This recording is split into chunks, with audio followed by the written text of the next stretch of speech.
जय श्री राम, जय श्री हनुमान जी महाराज की। कैसे हैं आप सब? मैं आशा करती हूँ कि आप सब प्रभु की भक्ति करते होंगे, भक्ति मार्ग में बने होंगे और मेरी राम की कृपा, मेरे हनुमान जी महाराज की कृपा आप सभी भक्तों पर बनी होगी। देखिए, ये बात आप सभी को पता होगी कि चैत वाले नवरात्र चल रहे हैं और ये माता रानी की बहुत ही खास दिन है। और अगर आप इन नवरात्र में हनुमान चालीसा कुछ इस तरह से कर लेते हैं, कुछ नियम से, कुछ संकल्प से कर लेते हैं, तो आपको पता है आप जो चाहेंगे वो आपकी मनोकामना पूर्ण होगी। क्योंकि हनुमान जी महाराज के साथ साथ नवरात्र में माता रानी की कृपा भी बरसेगी।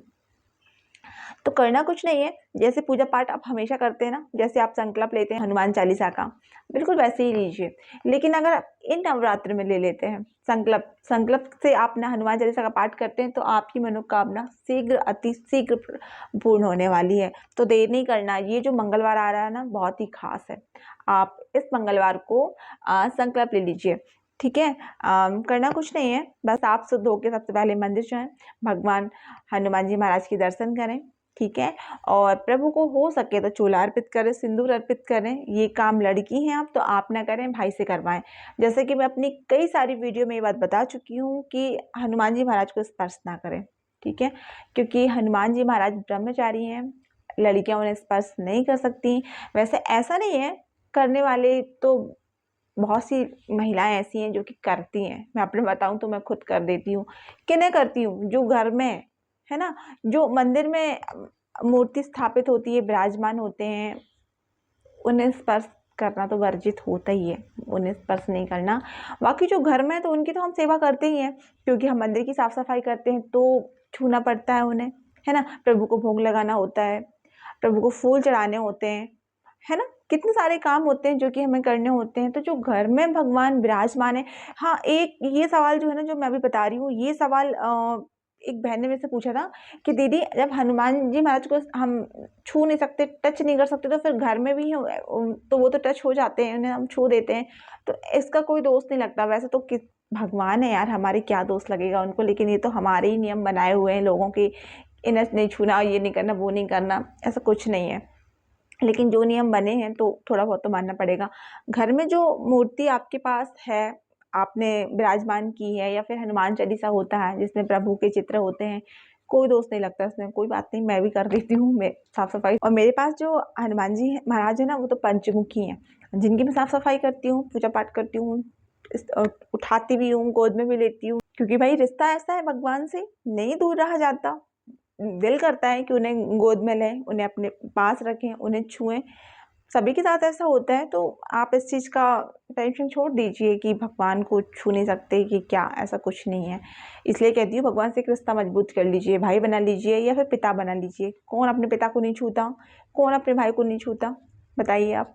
तो सारे नियम से आप मुक्त हो जाएंगे, ठीक है। तो देखिए, हनुमान चालीसा का संकल्प आप इस मंगलवार को लीजिए। स्पेशल आपको कुछ भी नहीं करना, जैसे आप हमेशा करते हैं। 21 या फिर 11, 51, 108, ठीक है। वैसे तो 108 अगर आप कर सकते हैं तो 108 कहते हैं ना, जो 7 बार पाठ करे कोई, छूट ही बंदी महासो कोई। अगर आप 108 बार हनुमान चालीसा का पाठ कर लेते हैं इस मंगलवार को, क्योंकि नवरात्रि चल रहे हैं, हनुमान जी महाराज के साथ साथ माता रानी की कृपा भी आप पे बरसेगी। हमारे हनुमान जी महाराज चिरंजीवी हैं, अमरता का वरदान प्राप्त है उन्हें। और हनुमान जी महाराज सभी तरह की मनोकामना पूर्ण करते हैं। सभी मनोकामना पूर्ण करने वाले देवता हैं हमारे हनुमान जी महाराज। अगर आप इन नवरात्र को हनुमान जी महाराज की पूजा कर लेते हैं विधि विधान से, तो 100% आपकी सारी मनोकामनाएं पूर्ण होने वाली हैं। वैसे तो हमारे हनुमान जी महाराज की पूजा पाठ कई तरह से करने का विधान है, ठीक है। इसमें कोई शर्त नहीं है, कोई नियम नहीं है कि आपको ये काम ऐसे ही ऐसे करना है। भाई हम अपनी इच्छा अनुसार कर सकते हैं, ठीक है। सबकी पूजा पाठ करने का तरीका अलग होता है ना। हर तरीके का विधान है।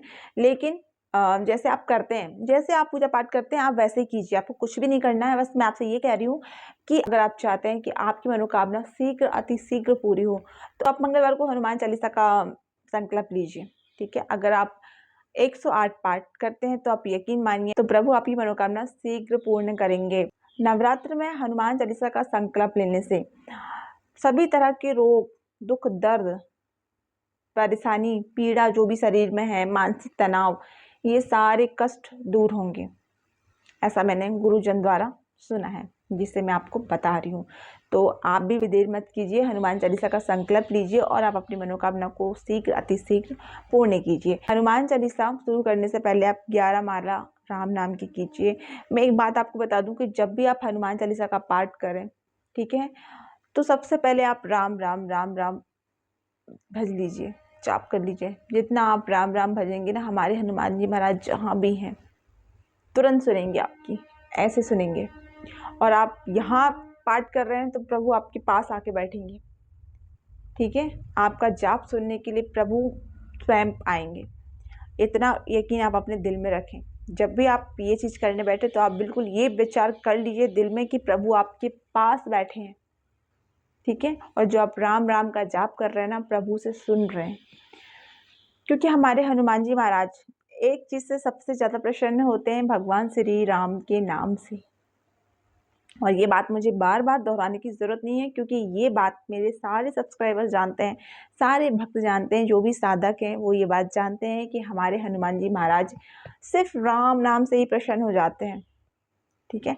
वैसे तो हनुमान जी महाराज को प्रसन्न करने के लिए छोटे छोटे से चीज़ें हैं जिन्हें आप कर सकते हैं, जैसे कि प्रभु को गुड़ चने का भोग लगा सकते हैं। जैसे कि अगर आप मंगलवार को संकल्प ले रहे हैं तो आप गुड़ चने का भोग प्रभु को जरूर से लगाइए, या फिर आप मोतीचूर के लड्डू प्रभु को भोग लगा सकते हैं।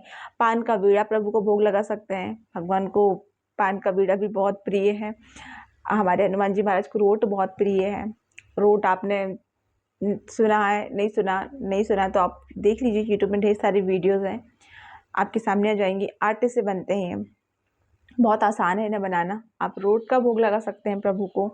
हमारे हनुमान जी महाराज को इमरती के जलेबी बहुत प्रिय है, ठीक है, आप उनका भोग लगा सकते हैं। ऐसी छोटी छोटी सी चीज़ें आप कर सकते हैं। हम अपने प्यारे के लिए ये छोटी छोटी सी चीज़ें करें तो कितना सुकून मिलता है ना। जिनसे हम प्यार करते हैं उनके लिए छोटी छोटी सी चीज़ करें। हालांकि उनके लिए ये चीज़ मायने नहीं रखती सिवाय राम के नाम से, वो राम के अलावा कुछ नहीं चाहते, लेकिन फिर भी जब हम अपने प्यारे के लिए ये छोटी छोटी सी चीज़ें करें तो दिल में कितना सुकून होता है कि आज हम अपने प्रभु को इस चीज़ का भोग लगाएं, है ना। और अगर हम ये चीज़ें खुद से बना के अपने प्रभु को भोग लगाएं तो कितनी खुशी होती है कि नहीं।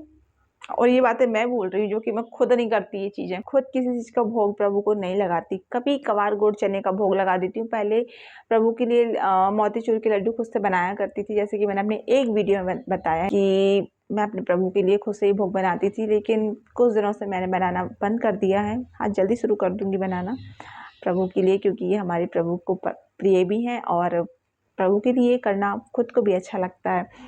तो आप अगर खुद से ये चीज़ बना के प्रभु के लिए करेंगे ना, तो आप देखिएगा कि आपको कितनी खुशी होती है, बहुत खुशी होगी आपको अगर आप प्रभु के लिए ये खुद से करेंगे, खुद से बना के प्रभु को भोग लगाएंगे। अगर आप ये छोटी छोटी सी चीज़ें करेंगे ना, तो पता है क्या होगा, आपका और प्रभु का जो रिश्ता है ना वो मजबूत होगा और आप प्रभु के करीब जाएंगे। आपकी भक्ति जो है ना वो मजबूत होगी, चट्टान की तरह भगवान पे भरोसा मजबूत होने लगेगा अगर आप ये छोटी छोटी सी चीज़ें प्रभु के लिए करते हैं तो। वैसे तो जरूरी नहीं है, देखिए जैसे मैंने बताया कि भगवान सिर्फ एक चीज़ से प्रसन्न हो जाते हैं, राम के नाम से, ठीक है। आप राम राम राम राम भजिए, प्रभु प्रसन्न होंगे। लेकिन आप ये छोटी छोटी सी चीज़ करेंगे, जैसे कभी प्रभु को आपने चोला अर्पित कर दिया, सिंदूर अर्पित कर दिया, चमेली के तेल का आप दिया जलाएं प्रभु के सामने, उन्हें गुड़ चने का भोग लगाएं।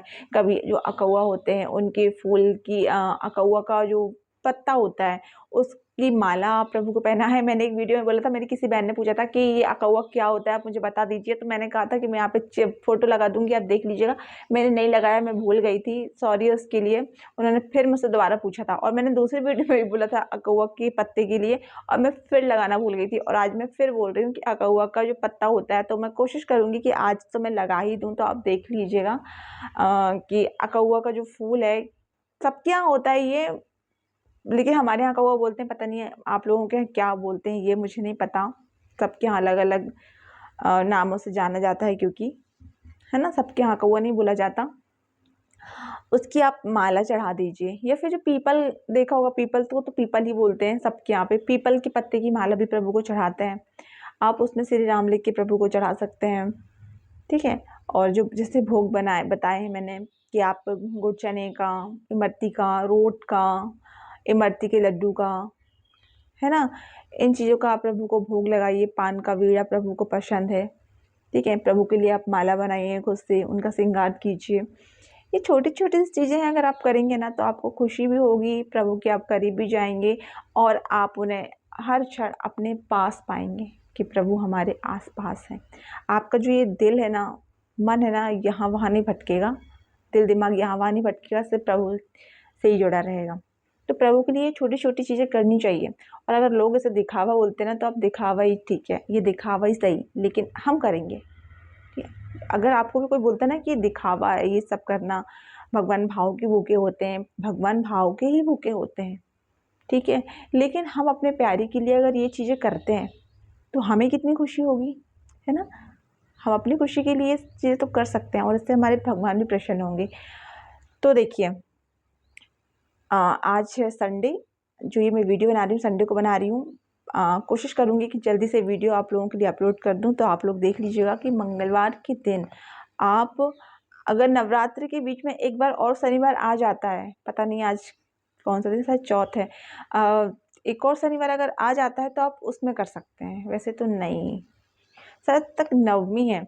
अगर शनिवार को भी आप करेंगे तो कोई दिक्कत नहीं है, आपको लाभ मिलेगा उस चीज़ का भी, ठीक है। तो आप अगर आप मंगलवार को नहीं कर पाएंगे तो आप शनिवार को कर लीजिएगा, ठीक है। लेकिन मेरी बात मानें तो आप जरूर से आप संकल्प लीजिए और पूरा कीजिए, और जो भी मनोकामना है आपकी उसे पूर्ण कीजिए, प्रभु से पूर्ण कराइए, क्योंकि प्रभु के साथ साथ माता रानी प्रसन्न होंगी और आपकी मनोकामना जल्दी से पूरी करेंगी, ठीक है। तो चलिए, मैं फिर मिलूंगी आप सभी को किसी दिन किसी और वीडियो में। आप सभी भक्ति मार्ग में बने रहें, भगवान का श्री नाम अपने जिब्या के अग्रभाग पे हमेशा बना के रखें, हमेशा चलता रहे जिब्या के अग्रभाग पे प्रभु श्री राम का नाम, ठीक है। तो भक्ति मार्ग में बने रहें, सबके लिए अच्छा ही सोचें, अच्छा ही बोलें, प्रभु से प्रार्थना करें कि प्रभु आप हमारी जिब्या में वास कीजिए, आप हमारे हृदय में वास कीजिए, ताकि हम आपके अनुकूल ही बोलें, अनुकूल ही सोचें, किसी के लिए हम बुरा ना बोलें, किसी के लिए हम बुरा ना सोचें, ठीक है। और प्रभु हम आपसे प्यार करते हैं, आप हमें इस काबिल बनाइए कि हम आपके श्री चरणों के काबिल तो बने। ज़्यादा कुछ नहीं दीजिए प्रभु, सिर्फ इतना ही दीजिए कि हम आपके चरणों के काबिल हो जाएं प्रभु, कि हम आपका नाम ना भूलें, आपके श्री चरणों का ध्यान हमेशा हमारे दिल दिमाग में रहे प्रभु। आपका नाम, आपका पावन नाम कभी हमारी जिब्या से न छूटे, प्रभु से इतनी प्रार्थना कीजिए। चलिए, तो मैं फिर मिलूंगी आप सभी को किस दिन किसी और वीडियो में। वीडियो आपको मिल चुका है तो कमेंट बॉक्स में जय श्री राम जरूर से लिखिए। चैनल पे पहली बार आए हैं तो चैनल को सब्सक्राइब भी कर लीजिए, वीडियो को लाइक भी कीजिए, और हम फिर मिलते हैं किस दिन किसी और वीडियो में। तब तक के लिए सभी को जय श्री राम, जय श्री हनुमान जी महाराज की।